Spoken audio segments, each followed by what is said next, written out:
இந்த வீடியோவில் buttons and it's types பற்றி பார்க்கலாம். ஃப்ளட்டரில் காமனாக யூஸ் பண்ணுற பட்டன் விஜெட்ஸ் என்னென்னு பார்க்கலாம். Elevated button, text button, outline button, icon button. Elevated பட்டனில் ஷேடோ ப்ளஸ் எலிவேஷன் இருக்கும். டெக்ஸ்ட் பட்டனில் பிளெயின் டெக்ஸ்ட் இருக்கும். அவுட்லைன் பட்டனில் அவுட்லைன் ஆட் ஆகி இருக்கும்.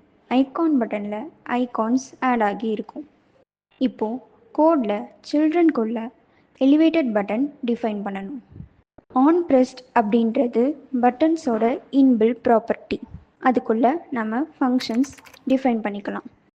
அடுத்து சைல்டில் டெக்ஸ்ட் விஜெட் யூஸ் பண்ணியிருக்கோம். இன் சேம் வே அதர் பட்டன்ஸும் டிஃபைன் பண்ணிக்கலாம். ஸ்பேஸ் ஆட் பண்ண சைஸ்டு பாக்ஸ் விஜெட் யூஸ் பண்ணணும். இப்போது அவுட்புட்டை ஸ்க்ரீனில் பார்க்கலாம். Comment us for next video.